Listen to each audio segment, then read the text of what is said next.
Come to me. This is Tranya. I hope you relish it as much as I. And the Tribbles had nothing to do with it. I don't know. I never saw one before in my life, and I hope I never see one of those fuzzy, miserable things again. Hey, this is Mark A. Altman. And this is DAREN DOCHTERMAN. And this is Ashley Miller. And we are the Inglorious Treksperts. And this week, Elvis has left the building, but Captain Kirk has beamed in. It's a Las Vegas Star Trek to Vegas recap with the Treksperts from the Treksperts Stage, live from the Treksperts Stage.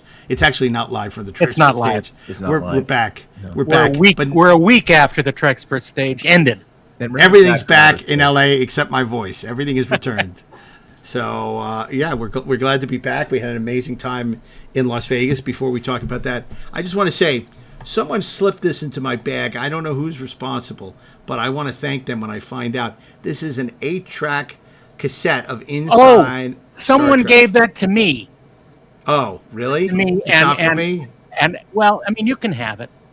No, if it was for you, then I'm not gonna bogart it. They gave it to me after one of the panels, and I had to set it down because I had to go someplace else really quickly. And I guess they picked it up and gave it to you, but that's fine. I thought it was mine. Well, let's say it belongs to all the Treksperts. Joint custody. Yes. I was going to try and track down who I can Kramer. thank. You know, and it's funny because somebody, not to tell tales out of school, somebody also gave us a bottle of whiskey to thank us. And let's just the less we talk about that, the better. Ashley, what Ashley said. So you can play back and maybe you can hear what Ashley said because I'm not going to repeat it. But one of our celebrities quickly had his way with it. So if you want to bring us another bottle next year, we'd be delighted. Anyway, great year at the Treksperts Stage at Star Trek Las Vegas. So many stories to share with you. A lot of stories we can't share, but they'll be coming right up. So stay tuned. We'll be right back.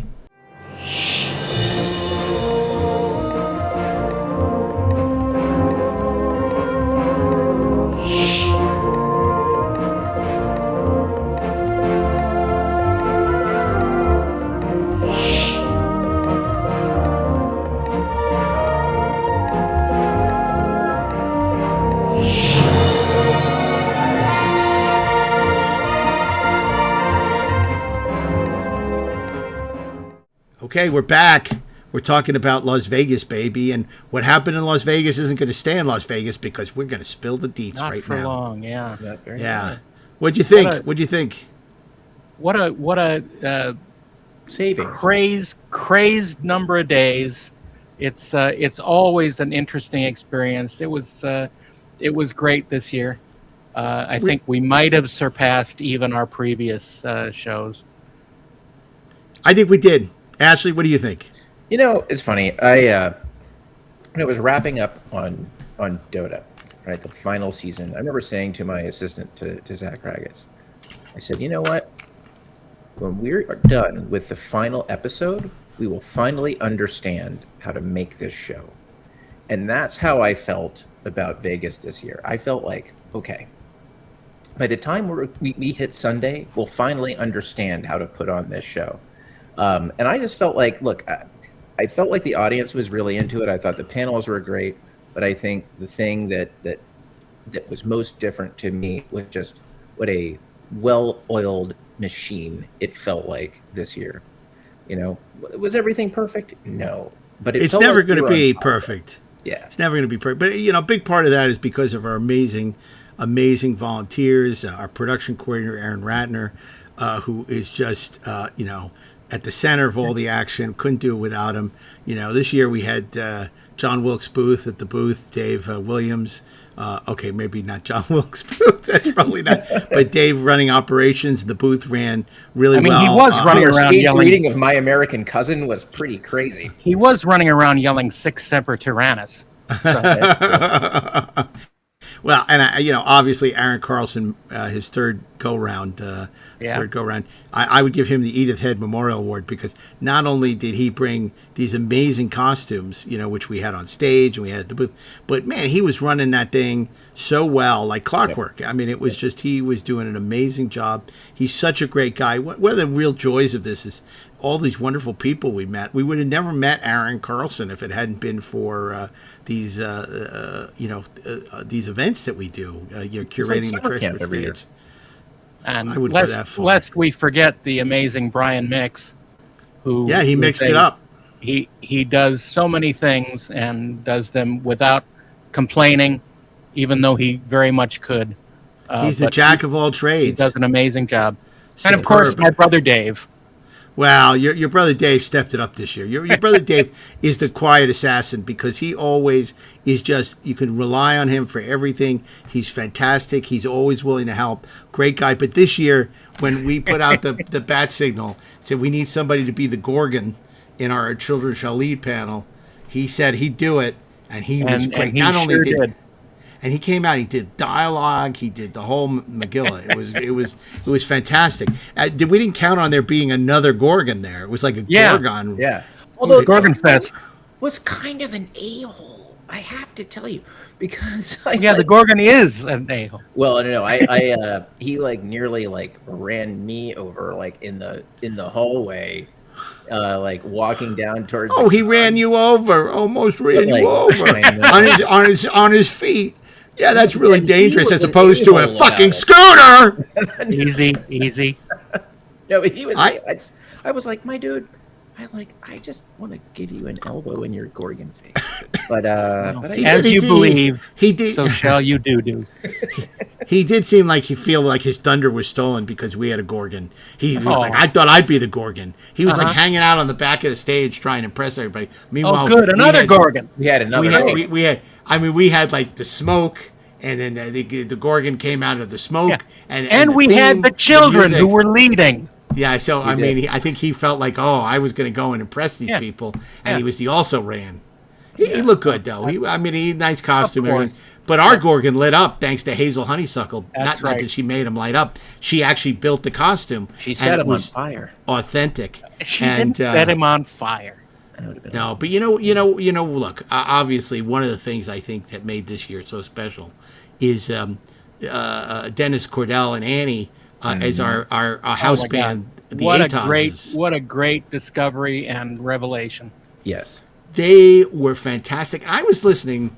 I know this sounds really egotistical or narcissistic, but I was listening to our episode from last week, where we revealed the 60 best Star Trek episodes. Yes. And they were playing along. They were right with us all the way. It was incredible.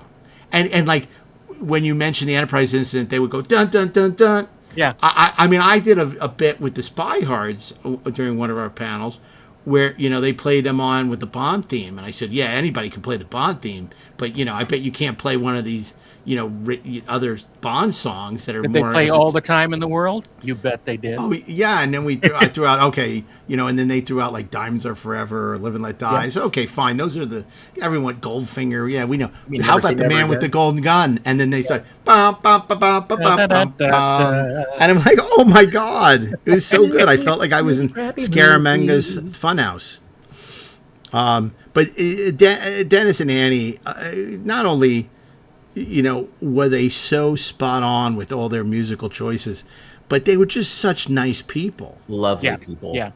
And just game for whatever, man. Oh, yeah, because we kept throwing them stuff. And I love the fact, because later on the weekend we had the great Dana Gould, and we came with Dr. Z, and Dr. Z was live. And so it was the closest we had to doing what I've always wanted to do with Treksperts, is have Treksperts Tonight. So we had that great orange couch. And then we had the band, and we had, DAREN as Ed McMahon. The orange couch, which was impossible to get out of. No, but it looks so good. You'll see in the pictures. It looks so good because we got these incredible couches and then we had this orange couch because it looked really sci-fi, and it was not ideal for sitting. But my gosh, it was so great for Dr. Z because his colors are orange. Indeed, yes. Oh, I was dying. That was. But it was a heck of a lot a fun. You were great. Oh, thanks. That was so much fun. To play along with Dana was a joy and an honor. Oh, my God. Dr. Z was so entertaining, and it was funny because, Ray Wise, this is the funniest story. so the volunteers, they go to get Ray Wise, and then we're in the in the green room, and I said, "Oh, I'm really looking forward to seeing Ray Talking to Wise. Ray I've never Wise." met him." And they said, "Ray Wise left." I'm like, "What?" Yeah. But he's supposed to be doing Dr. Z. No, he left yesterday. Look around like- for the guest named Ray Wise, and he's gone. So I mean, and it's funny because we didn't set that up. That was actually Dana, so I didn't feel Yeah. too guilty that we had screwed something up. I'm like, Dana, so what are you gonna do? He goes, I got Dave Foley. I said, so you Yeah. upgraded. You went from coach to first class. So he had Dave Foley, who was amazing. But Yep. what a treat to have Nana Visitor, who we did recruit for this. And I'm not sure she knew at first what to make of it, but she had the best time. She did. And she was so funny. Yep. Oh, it was that Dr. Z And she show was great. fun to sit next to on the orange couch. Oh, you guys looked like you were having a ball. And I was so gratified because I didn't know if anyone was going to show up. Like it was Oh, up we had against a the Enterprise packed house. panel. Yeah. Oh, was great. and it was like, yeah, we were like standing room only. It was packed, and people were just dying. And it was interesting because I wasn't sure at a Star Trek convention if they were necessarily going to get his humor. But boy, it went over. No, really the audience well. was hip. The audience was absolutely. At least the audience in this panel was hip to it. Yes. And it was great and so fun, and that was a real treat. I think that part of the scheduling was so nice because Thursday night we had the the musical do some musical performances. Right. And it was interesting because I remember when they were talking to us about the schedule, and it says, "Oh, could we be on the weekend, rather than Thursday?" And I said, "Trust me, you want to be Thursday night. The vendor room closes at 5, so people are gonna have nothing to do. You're not competing against anything on a Thursday. You're going to do great." I said, if I put you on Saturday, no one's going to come because you're going to be against other stuff. Stop Sure enough. competing with me, Decker. Yeah, sure enough, Thursday, I peeked in the room, 6 o'clock. It was packed, and it was rocking, and it was like exactly what I said. And as you know, I love being right, so that was great.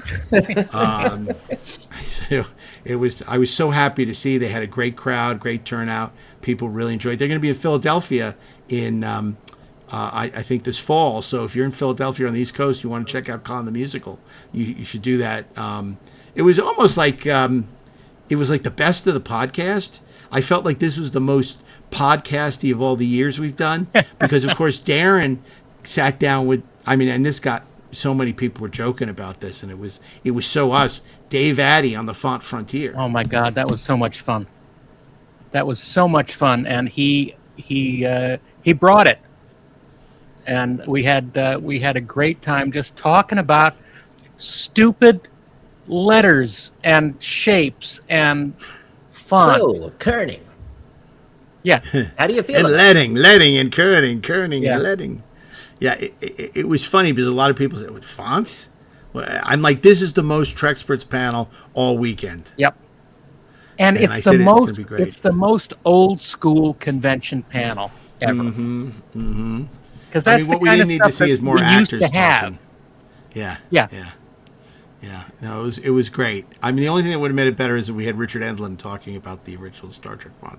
But- That's for sure. Maybe next year. But Addy came prepared. He had a whole presentation. Yep. And you guys had just have it was. We were just- it geeking was out. true. Yeah, it was perfect. It was a perfect panel. Although I have to say, for Thursday, that was Thursday. There was another panel we did on Thursday. I don't know if I've had more fun doing a panel in a long time than when we did our Gold Key party. Oh my goodness. it? Which is And what? still the most horrible yet great title for a panel of all time. It's funny because Especially when we put them all in a bowl. Yeah.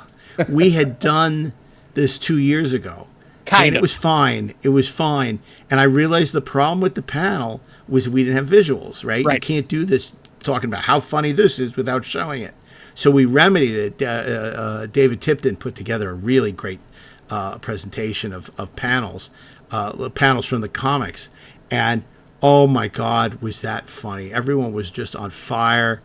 Not like Picard's family. We were like on fire funny. Oh my God.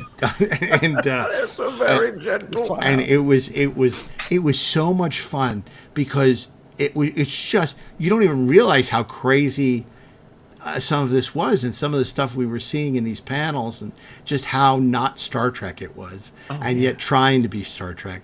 And it was delightful and raucous and fun, and the audience was down. At first, they weren't sure what to make of it, and then they got. We weren't sure what to make. Yeah. It was like watching Indian Spider-Man. You know what I mean? It was like it's kind of Spider-Man. Turkish Star Wars. Turkish Star Wars. It's just like it's kind of it, but it's also completely not it. And it represents such that great sort of dark ages of Trek fandom that no one ever talks about anymore. You mean like between 2015 and 20?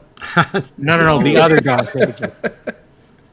It's It's between the animated show and the motion picture was really no man's land. Yeah, Big Head Spock and Lieutenant Hitler. We had so many, just so much of that was, it was just crazy. And it seemed like people were getting electrocuted and tortured all the time. And that happened. I mean, totally. There was a lot of torture. Wiping out planets. Scotty got a lot of play in that. Scotty got way too much play, man. I don't know what that was all about. If only Atoz were there to play. Dun, dun, dun, dun. Well, you know who was around after that panel? We had another great addition. It wasn't just the Atozes. We had the quiz show. Now, people say, Rafe Needleman was there. Rafe Needleman was not there. He was not there. I think we should probably combine Rafe Needleman with the quiz show because I think because I think it would be an amazing combination because we had Dave Rolfe had come up with this, a longtime listener of the show who had come to us with this proposal for this quiz you could do on the phone. So him and Hazel would do a presentation from the stage, and then the audience could follow along on their phone and contribute, and it was way cool. And there's no I raised my hand first. It's like since you're doing it on the phone, it knows if you answered. It knows, the correct, Doctor. It knows. And it was great. I mean, it was great. And people won prizes, and we had prizes from La La Land Records and prizes from WizKids and prizes from a bunch of our sponsors. And so that was really exciting and fun and funny, and it was great. It was kind of really very old school convention stuff, but at the same time, kind of ripped modern age into the modern age. Exactly. Yeah. Well, while we're talking about volunteers, can I give the MVP award? Please do. You know who the Star Trek 3 Stealing the Enterprise we volunteered MVPs are this year?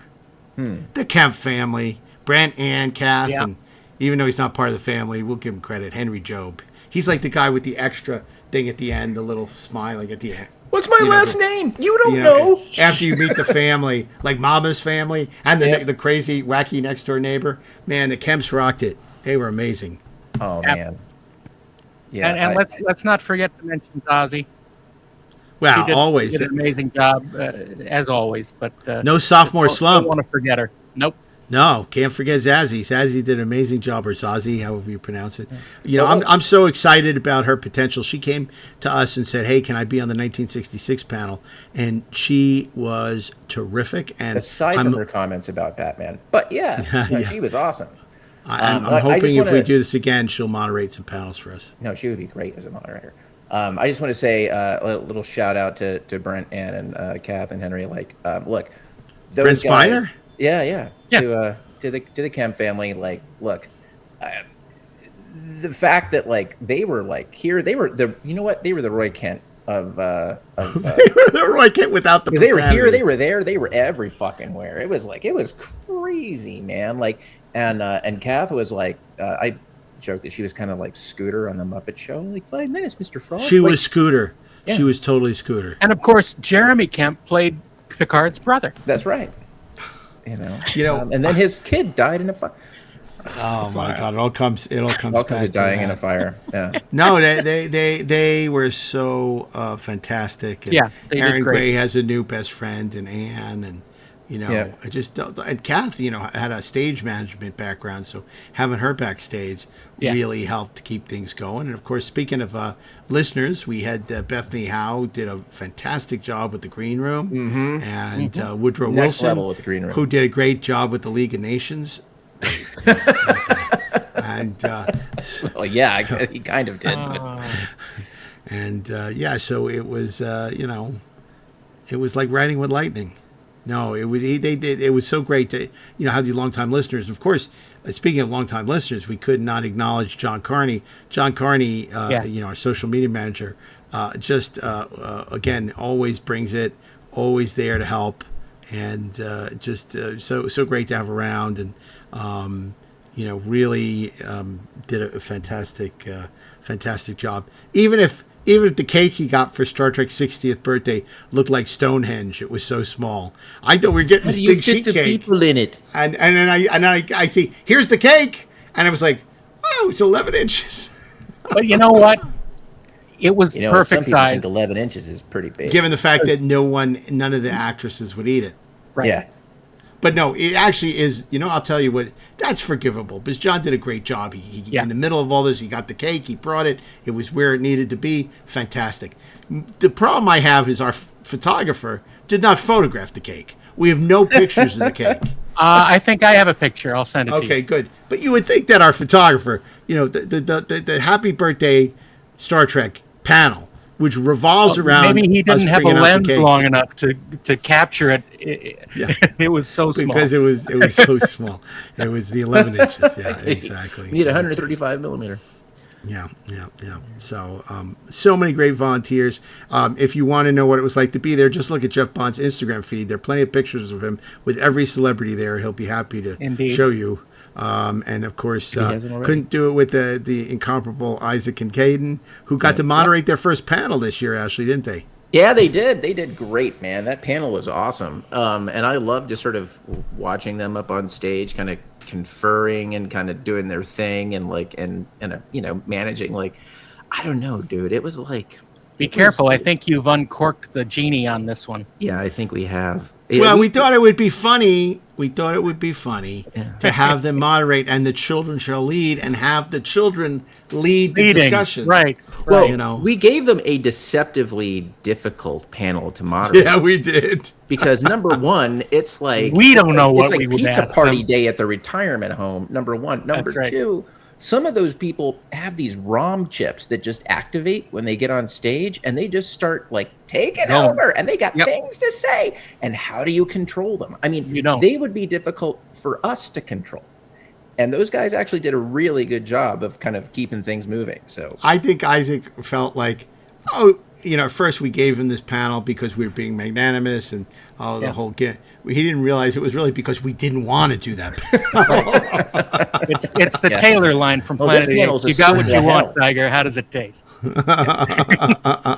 Next year they'll do the Pretty Maids All in a Row panel. Yeah. Oh my God, dude. It's like, I'll do that. No, I'm not. It's like, it's not 1976. I'm not doing that panel. No, it was so.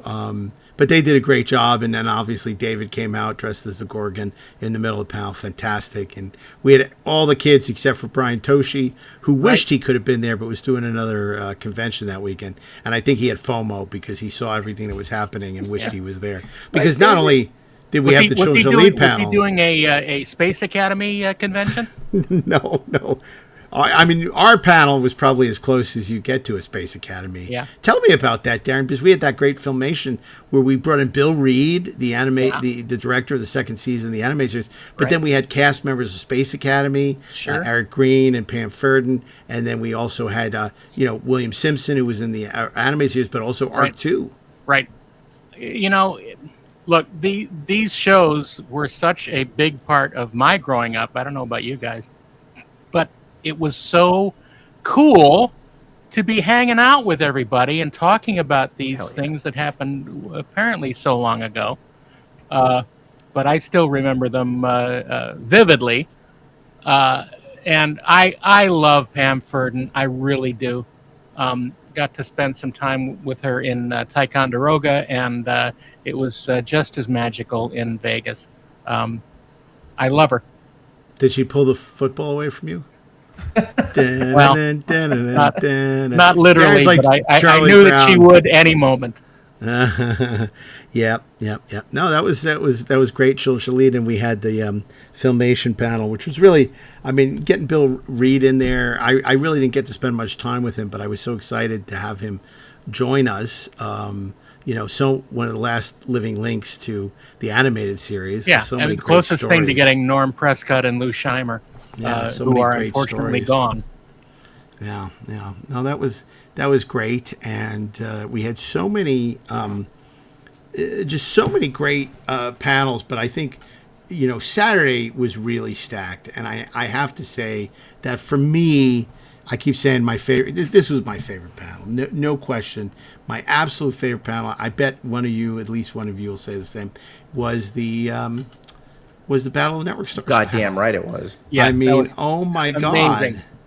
God. We talk about panels no one else would do. Yeah, this And is it. Literally, yeah, that's the one. That and Yeah. fonts. Yeah, that and fonts. Next year, it's fonts of the Network Stars. That's right. This to me. I mean, you knew you were in for a treat when we started by coming to the stage in a relay race. We brought we did the relay. Hilarious. We passed the baton to each other. Yeah, that and was awesome. and I really wanted to give people a sense of what it was like to be on Network Stars. We couldn't do the dunk tank, obviously. No. So We had tried. a live tug of war, and it was so great because Lou Ferrigno coached the CBS team, and Aaron Gray coached the NBC And they both team. took it seriously, and it was Oh awesome. my God! Yeah, it was great. When Lou said, "Can I go talk to them? Can I go down and talk to them?" to my team and whisper. I don't want the other team to overhear. And it was so great. You saw Battle of the Network Stars, what they were saying. They were talking about how the teams would be really friendly at the beginning, but then it would get really competitive. Like it was the same thing. Aaron and Lou couldn't have been friendly to each other. But as soon as we started the competition, they got really competitive. Yeah, it was awesome. The tug of war was great. I didn't know how that was going to go, but it went great. Oh, I knew how it was going to go because I was looking at the relative mass of the participants, and I was just like, nope. There's And then only going one way. Bill Garnett, who he brought in from New York, he had amazing stories about the history of Battle of the Network Stars, the genesis of it, how it evolved over time, Howard Cosell stories. Yeah. I mean, it was crazy. But, how delightful were Aaron and Lou.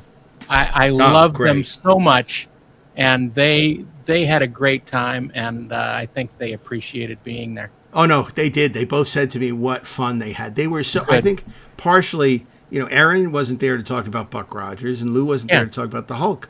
So I think that they loved it, because this is something they never talk about. Yeah. And I think hearing the stories from Bill, and it brought back a lot of good memories for them, and they had so much fun. And they both sold a ton of autographs. I mean, I mentioned before, I think, that Aaron, said, I don't, people going to remember me? I don't even know why I'm coming. Right. And then she was embraced and felt so much love. And she was like in tears, like telling me how glad she was that she came, how much she appreciated it, how much it meant to her. And I had promised her, I said, if you come, we will make sure you have a great time. You're one of our special Trekspert Hall of Famers. You will have a great time. We promise you. And we lived up to that. It's so good. And you know what? I think if Bill Shatner had been there, he would have done the Battle of the Network Stars panel. Yeah, I really think so. Yeah, absolutely. Yeah. I would have asked him if he was there. He didn't come in till Saturday night, Right. But I would have said, hey, Bill, you want to at least come and maybe for 10 minutes do this panel. Yeah, I bet he would have. Yep. Yeah, because, again, it's something nobody asks him about. Yep. Yeah. And then it's funny because, that panel was over and we're on a high, and then it gets even more exciting for Ashley because, of course, Ashley is joined by Scott Mance to interview Nicholas Meyer about Star Trek II. What was that like?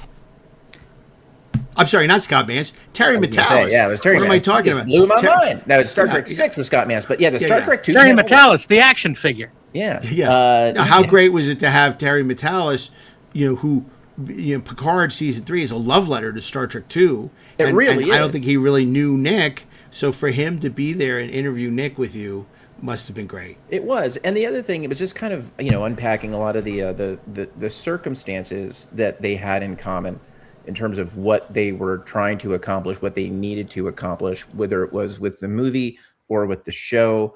It really turned into a great conversation. Nick he is such fun to talk to. He's so smart. Just ask him. He look, any panel, where he's saying, where he's educating the audience on Edgar Allan Poe's theory of literature and the writing of you just know that you're in for either a treat or just a head scratcher or a PhD. One of the three. I felt like I got all of them. No, I was delighted to be there. We gave Nick 3 panels. There are not many people we would give 3 panels to because they don't have enough to say. Yeah. We knew Nick would deliver, and they were 3 very different panels. Star Trek 2 with you and Terry Metalis, which was one approach. Star Trek 6 was you and Scott Mance, totally different approach. Yep. And then, of course, the next day, the Spy Hard sat down with him to talk about Time After Time with him and Stephen Charles Jaffe, and then also his Sherlock Holmes oeuvre. So all different, very different subjects. And they were lucky on Star Trek 6, you were joined by not only Nick Meyer, but Cliff Eidelman, the wonderful composer, and Stephen Charles Jaffe, second unit director and producer. Yeah. Remarkable panels. Yeah, no, the Star Trek 6 panel was great. It was just they were just very different conversations every single time. And he's just, again, it's I could talk to him forever. Yeah. Just talk to him forever. The good thing is he can talk forever too. Yes, so he can. It works out. So he can just do a lot of listening. Right. Darren, if I had to pick one of your other favorite panels, I guess, and maybe I'm wrong, Happy Birthday Star Trek. This was a panel where we squeezed 13 people on stage. Charlie Brill, Nancy Kovac, Nona from A Private Little War, Louise Sorel, Raina Kopek, Pam Ferdin, Craig Huxley. Oh, Craig didn't make it. He had his voice was gone. Barbara Lunas, Marlena Moreau, Sandy Gimple, The Man Trap. Phil Morris didn't make it. Barry Mason was there, VFX from the original series, and David Gerald. Extraordinary. Amazing. I mean, I don't think any convention is ever going to have that many luminaries on stage at once. No, I don't see how. It's pretty amazing, and I'm just amazed that we were able to get to talk to all of them during the course of the panel. Not just because of how many there were, but because they all like to talk. Sure. Well, why wouldn't they? My new favorite person in the world, Charlie Brill. Charlie Brill was awesome. And I think he was very happy to be there. And he told me. So. I talked to him after the convention. I said, I appreciate you moving heaven and earth to be here, because he had 2 caretakers with him. Yeah. Obviously, his mobility and his health is not great. We lost Michael Forrest, who couldn't come because of health. We lost Virginia Aldridge, who couldn't come because of health. The fact that Charlie Brill, was able to make it and be so delightful. Yeah. And he said he was so glad he came. He had the best time. He couldn't get over the reaction that he got from the fans. But he hoped that he wouldn't see one of those fuzzy, miserable things again. Okay. Can I just say, I don't know exactly who he was talking about? We missed an opportunity on the Tribbles panel. How we didn't fill the stage with Tribbles and do a bit with a Glomer. I mean, it was ridiculous. Glomer. It was like, whatever. So we had Charlie Brill, we had David Gerald, we had from Trials and Tribulations, we had Jonathan West, Ron Moore, Leslie Ackerman. We had all these incredible people, and we didn't have no Tribble at all. We didn't have we didn't even have sound effects. So we did have the Atoz is playing. No, that's shortly. But they were playing Tribbles music. It was really great. If only they had gotten Rick Berman to play Tribbles music in Trials and Tribulations. Oh man, I know. To this day, 35 years later, it still makes me nuts. I hate it. I love that episode, but the music is terrible. The scene in the bar, that's all they had to do in the bar. That's all they had to do, have the bar fight music, and that episode would have been perfect. In fact, I may bring that into the old editor and replace the music and release it publicly. That would be great. That was meant to be. But yeah, that was special. That's when we had the cake brought out. Hazel Honeysuckle came out as a drill thrall, she which was a perfect costume for that. And she brought the cake on stage. And it was just, even if we had not talked during that panel, it would have been amazing. Just that you know, that milieu of actors, that, you know, there's Mount Rushmore of actors. And I said to Barbara Luna, you know, look, since Majel passed, you're kind of like the first lady of Star Trek, right? And it's true, because she goes to all the events and, you know, sort of...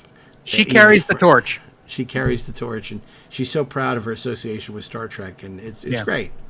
So, The captain's woman. And she liked it. Until he says you're not. Yeah. Which he might have said a few years ago. I don't know. Now, Darren, you were doing an Otoy panel Sunday morning, but we had a chance to do the films of 1966, which turned into Let's Talk About Batman and some other movies.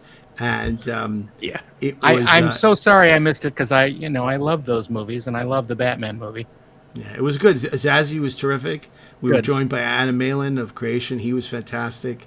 Obviously, the Spy Hearts were with us, and Isaac came, and he was terrific. And just Jeff Bond. Although Jeff Bond, I was like, Jeff. So everyone's there to be on stage except for Jeff, who asked to be on the panel. And I'm like, you know, where's Jeff? He asked to be on the panel. Nobody knows where Jeff is. So we go out, and we're talking about the panel. We haven't introduced anybody. Jeff comes running out on stage, and he's just looking around and looking around like befuddled. Wow. And it was just like, Jeff, what are you doing? I thought I was going to the panel. Yeah, well, we haven't introduced anyone yet. Maybe you should go backstage. It was the good news is it played, I think, like a bit. So which it was. It kind of was. It was a bit. It's a bit because now speaking of Jeff, in all seriousness, I mean, yes, Jeff took tons of pictures. I don't know if he was ever at the booth because he was too busy taking pictures. He was of always at the celebrities. booth. Every time I went to the booth, he was there. It's good to hear. But I have to say, he has a book that he wrote with Carl Newman that he showed us. Fantastic! It's out in November. It's going to be amazing. It's called Star Trek: A Visual History. So that we're going to have him on the show to talk about that book. Coming out in a few months. It's fantastic. I wanted to steal it from him. I wanted to read it right there and then. It's terrific. It's a wonderful book. I definitely, you know, if you're, you know, go on Amazon, pre-order it. You want to have this book. It's spectacular. It's a true love letter to Star Trek from Jeff and Kyle. And I think, you know, thank God that somebody like Jeff wrote it, because it's written with love, clearly, and it's going to be great. Really great book. So good for Jeff. Clint Howard was back on Sunday. Clint was supposed to be on his panel, but he had to go back on Saturday. Right. For an Ice Cream Man thing he was doing. And a film he directed. A film that he had starred in, that he's going to direct the sequel. And so, you know, everyone's like, oh, you know, Clint's not going to be here. I said, what are you talking about? Clint said he's coming back. Well, you know, so I went up to Clint and I said, Clint, everybody's telling me you're not coming back for your panel on Sunday. He goes, no, I'm coming back. Of course I'm coming back. I'm like, I don't know why people are telling me you're not coming back. He said, no, I'm totally coming back. Well, he said, I wouldn't miss that. I wouldn't disappoint you guys and the fans and everything. And I can't. On Sunday, Clint reappeared. And plus, he was making a ton of money too, so it was the perfect combination. So he drank some Tranya, and to his credit, he signed a couple of Tranya glasses for Brian Mix for the Land the Shuttlecraft, and they sold it for quite a bit of money to support this Land the Shuttlecraft game. That was great. I'm so happy for that he did that. That Brian was able to do that, and that they were able to raise money for a really good cause. Yep. Yeah. It's going to be quite the thing to see. Yeah, and then we also had a panel hosted by Peter and Daniel. This was where we gave the stage to our fellow podcasters, opened the podcast bay doors, Hal, and it was a chance for so many other Star Trek podcasters to take the stage and talk about what they're doing on their podcasts, Trek Movie, Trek Politics. We had the Spy Hards there, the Clone Star podcast, the Keeping Up with the Cardassians, so many people, and it was a terrific panel and a great way, an entry point for people to discover all the great Star Trek podcasts that are out there besides ours. So that was a good panel, and I think an important panel, and of course the Sci-Fi Sisters, who really do a fantastic podcast. and not only covering Star Trek but other things, but from a very unique vantage point. The three of them are just amazing force to be reckoned with, and I'm so glad that we were able to give them some space to promote their podcast to people who don't know about it. Because it is the final frontier. Well, indeed. So yeah, no, they're wonderful, and I'm so glad that they basically got to be on stage for us. So that was great. And obviously, I did my Trex Politics panel, which was a huge hit. Standing room only, fantastic, great group of people. Scott Gimple was there, Walking Dead showrunner, and we had Not to be confused with Sandy Gimple. No, different Gimple. Spells it differently. Gimples. Ron Moore, Bob Seska, Mary Trump, Tim Russ, Andre Bormanis, Chase Masterson, Michael Sussman. Just stacked. It was fantastic. And, speaking of Trek podcast, we also had a panel devoted to Trek Reactors. We had the great, target audience and Bunny Tails, along with Ellie Littlechild from Trek Culture. Mm-hmm. So, part of this year was about shining a light on, other people who do maybe, different perspective to Star Trek than we might. And, I was able to talk to Bunny Tails after it, and I thought she did a great job. She was so nervous, but she did great. And unfortunately, she got sick, and they had to leave early. Yeah. It was very sad, but I think they had a fun time. I wondered why I didn't see her. Yeah. I wondered why I didn't get a thank you note. But I'm glad. I'm glad it was so nice to get again to give them a platform, whether it be a Trek Culture or Target Audience or Bunny Tails, and that was another really terrific panel, because I think that it's important to we're talking about the future, the 24th century, to also move the future of fandom. And it's not, we've gone beyond just fanzines, podcasts and reaction channels and YouTube. I mean, it's important to keep up with the VOYAGE, fandom must evolve. Yeah, exactly. And I think we did a good job of acknowledging that on our stage. So yeah, just amazing. So just to kind of wrap up, like for you guys, when you look back at this weekend, other than the steak dinners, what were some of the highlights? Well, it's still all a blur, Mark. It's still all a blur. Obviously, I really had fun playing around with Dr. Z. That was amazing. It really was. And the live script reading was lots of fun. Good job, Ashley, for putting that together. Ashley, that was amazing. Thank you. The live Galaxy Quest stage reading to benefit the American Diabetes Association. And I want to thank Creation Entertainment for making a very generous donation to the American Diabetes Association. So thank you, Gary Berman and Creation, for that. Indeed.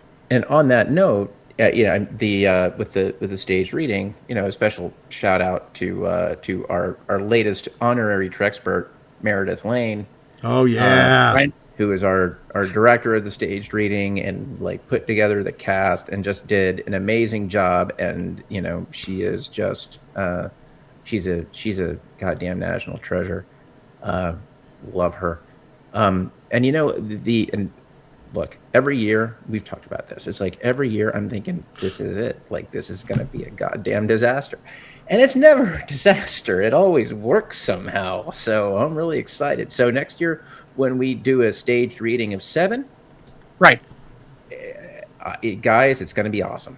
What's in the box? I want to point out 2 things. This is not a commitment for us to do next year. No, in no way are we committed to doing next year. And secondly, everyone who thinks that they can be on our stage, just because we haven't committed doesn't mean we're not doing it. So get your eyes off our stage. It's not happening. That's right. And also, who doesn't want to see the live stage reading of 7? The other thing that what's in the box? What's in the box? When you wake it's up, a glamour. Do you know you're crazy? Like when you wake up and you're looking in the mirror and you're into your own. Do you think I'm crazy? You can't top that don't Shatner. Start doing it now. You can't top that Shatner MTV parody. No, you just can't. But who get Shatner to do it? You can if he's doing it live on stage. Yeah, well, right. you know who was really great. I gotta give props to Todd Stashwick who I Sure. thought I enjoyed that performance more than Tim Allen. I thought he was sensational. Yeah. He was I thought totally Todd great. Stashwick was so good in that role. I really was impressed. So many great performances. And our good friend from GalaxyCon, Dana Snyder, was amazing. Yep. Just so many great performances. We can't mention them all here.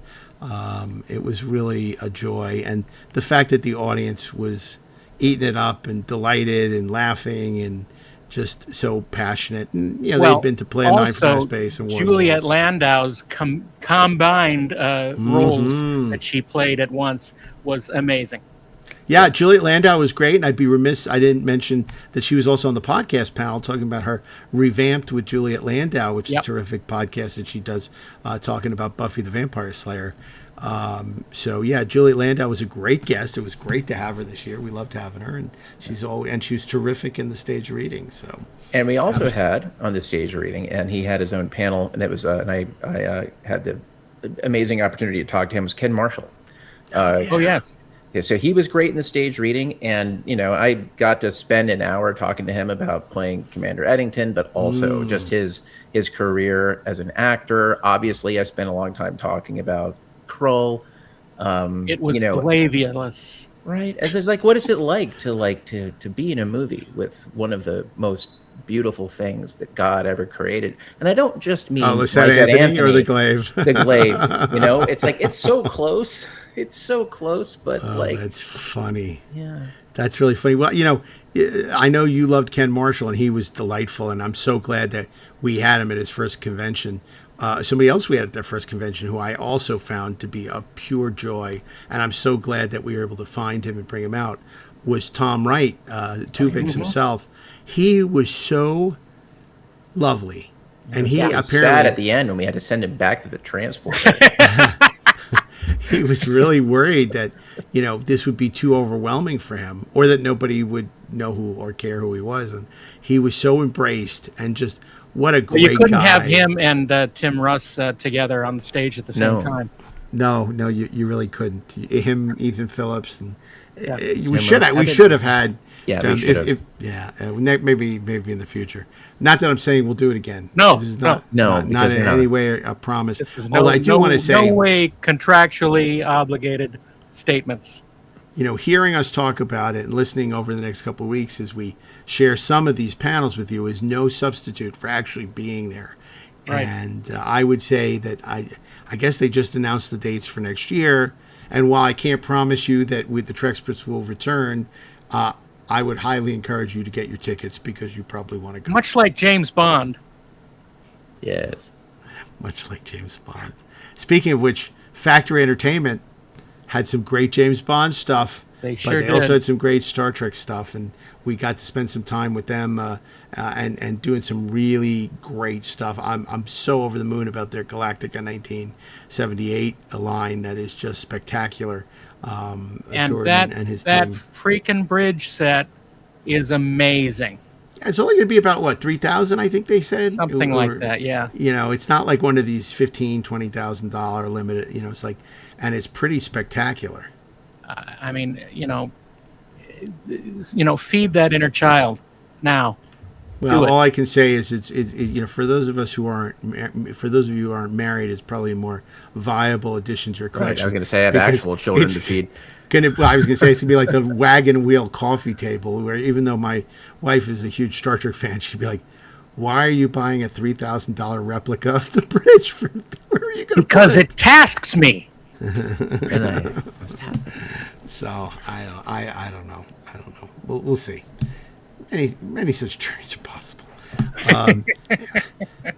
But this was great. We had a great time and we were beaten up by it. Can I say in all seriousness, I think some of those scooter drivers are pieces of shit. I got to tell you, there were a couple of near misses. And the thing is, I had people looking out for me, and I was looking out for other people. And it's a full-time job trying to avoid those fucking scooters. That's not wrong. And look, here's the thing, and I want to say this to any of our listeners who are on the scooters, okay? I just want you to think about this as a goddamn math problem. So when you're on those scooters and you're running them at full speed, Okay, you're going like a human being who would be running through the halls. Like that's the speed that you're going at. Except now you're taking your mass and the mass of the scooter. And if you hit somebody, you wouldn't. If you had the It's game over, capability man. to run, you wouldn't run. But you're doing it like in the most dangerous scenario possible. Stop it. As much as we joke Getting about a scooter is not a license to be an asshole, which some really people not. take it as. It's Yeah, just and there are people who legitimately need it, who are very responsible, and those Yep. are not the people I'm talking about. no, Obviously, people who are just it's a legitimate thing, and some people, It's a- need it, and and of course they should have it and be able to enjoy the convention. But then you have the people who are but- like, surrender Dorothy. Like, this, what is it? Totally, and who clearly are using it to make their lives easier. Like, oh, I don't want to walk that way, and then they're speeding around and Like I'm going to be endangering- next year. endangering everyone with their reckless driving, and it's really frustrating. This thing started as a joke on the show, and now I'm actually angry about it. Yeah. So Well, let's end because it as a joke. yeah, okay. So it's not the you I take lightly. It's That's the right. scooters I take lightly. Okay. Yeah, it was exhausting. It was harrowing. It was stressful. But at the end of the day, we do this for you, Damien. It's all for you, and we are we're so grateful. I have to say we've gotten so many emails, and that last day you couldn't walk 5 feet in the convention with somebody stopping you and telling you how much they appreciated what we did. And, Yep. and that really makes it worthwhile to get that kind of feedback, to know how much people appreciate it. Because it is a lot of work. It's 4 days, but it's a whole year to prepare. It really is a whole year to prepare. It's a lot of Oh, work. I forgot to tell you, Gary Berman came up to me in the airplane hangar. And, in the airplane hangar? Yeah. Hangar 18? on the way back, and Oh, okay. he just complimented all of us, said thanks so much, you guys do a great job. So I just wanted to pass that along. Yeah, no, look, I'm deeply grateful. I think Creation has been incredibly supportive. They give us the tools we need, and they stay out of our way and are very encouraging. And we're very grateful to both Gary and Adam for offering this opportunity to Treksperts and continuing to be such big advocates for the Treksperts stage, and everybody over Creation, Ryan and JC, and they've all been terrific, and it's been great, and we're very grateful to them. And the stage never looked better than it did this year. I finally had control over the lights, so we got to keep it dark, which was really nice. As you can see in the photo behind you. Yes, indeed. So it was a great time, and again, without an audience, it wouldn't be so fun. So we're so glad that you were all there to enjoy it, and to share we could all share our passion for this thing we call Star Trek. Particularly on the 60th anniversary, it had a lot of resonance, and next year it'll be the 40th. So we'll have to see if we can have our arms twisted to return to this place again. Anyway, before I completely lose my ability to speak, I want to thank you guys for an incredible week in Vegas, and some incredible filet mignon. Sorry to whoever it was who said, "Oh, I don't like filet. I prefer the ribeye." Or That would be me. Filet mignon okay. is a woman's cut. No, enjoy it. I love a good filet mignon. It's cooked when it's cooked to perfection, with just a hint of garlic and a little butter sauce. Anyway, okay. On that note, we stayed out late too a couple nights. That was not the. I don't know about that. That may be why I still can't talk. Yeah. I wonder. I wonder why. Okay, on that note, on behalf of Ashley Edward Miller, Darren DOCHTERMAN, and myself, Kermit the Frog, keep on trekking. Mr. Frog? Ingloriously, of course. And listen to us every Thursday wherever you listen to or watch podcasts, because now we're on YouTube. But you obviously prefer listening to us, because this YouTube thing, I don't know. But you love the audio podcast. So, but there are going to be some episodes you're going to want to watch on YouTube. Like the Gold Key will actually be useless to listen to. You want to watch that. The longest outro ever. Yeah. Okay, I'm going to stop and just say, keep on trekking ingloriously. Of course, we'll see you next Thursday. Thanks for listening to the Treksperts. Dun, dun, dun, dun.